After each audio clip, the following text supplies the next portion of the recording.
दिल्ली फसादात में यकजहती की एक ऐसी मिसाल देखने को मिली कि फसादी खुद दांतों तले उंगली दबाने लगेंगे।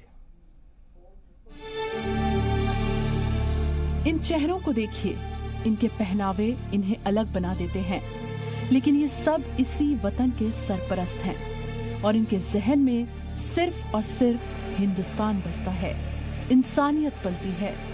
दिल्ली में साजिश के तहत शुरू हुए फसादात को मजहबी रंग देने की कोशिश की गई, लेकिन अशोकनगर में लोगों की यकजहती ने फसादियों को भी दंग कर दिया।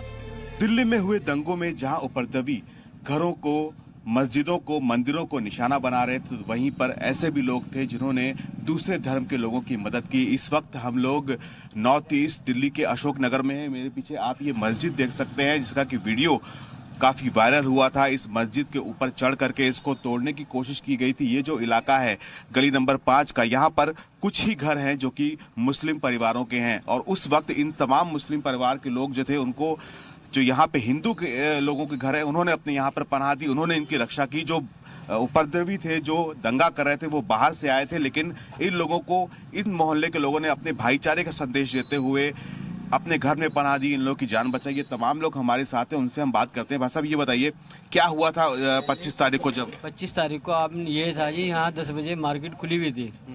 इधर मंडोली चुंगी की तरफ से कुछ हल्ला मचता हुआ आ रहा था, तो मैंने इन दुकान वालों को ये कहा, भैया हल्ला मच रहा है, अपनी अपनी दुकानों का सामान अंदर कर लो। फिर कुछ देर बाद में मैं इनको दुकान बढ़ा के जो है सिर्फ घर पे गया बाथरूम करने के लिए, तो मुझे पता चला भाई आएगी आगे। फिर मैं बाहर निकल आया। बाहर निकलने के बाद में जो है मैं अपने बचाव के लिए 3 नंबर गली में चला गया, इधर पीछे गली में चला गया। मस्जिद पे लड़के आ चुके थे, हाँ हमारे हिंदू पड़ोसी थे। उन्होंने कहा भी आप यहाँ रुक जाओ। मैंने कहा जी हम आपकी वजह से, हमारी वजह से आपको कोई आँच आ जाए, हमें पुलिस के अंदर ही जाने दीजिए। जो हमारे महल्ले के लोग हैं, हिंदू भाई है हमारे, उन्होंने, जितेंद्र साहब है मस्जिद के सामने, शर्मा साहब है एडवोकेट है, इन्होंने उन दंगाइयों को रोकने की कोशिश की, उनके सामने हाथ जोड़े कि भाई आप ऐसा मत करो। लेकिन वो तमाम के तमाम लोग जो बाहर के थे, यहाँ का हमारे पड़ोसी में एक भी उन दंगाइयों में नहीं था। ये सारे के सारे जो आए थे, जिन्होंने अटैक किया था मस्जिद के ऊपर, ये सारे बाहर के गुंडा और बदमाश लोग थे। पड़ोस का कोई हिंदू भाई नहीं था। हिंदू भाइयों ने उनको रोकने की कोशिश की। यहाँ की दुकानों में, घरों में फसादियों ने आग लगा दी, मस्जिद को नुकसान पहुँचाया, लेकिन आज भी यहाँ की यकजहती नहीं तोड़ सके। और अब यहाँ के लोग मस्जिद को ठीक करने के लिए एक साथ सामने आ रहे हैं।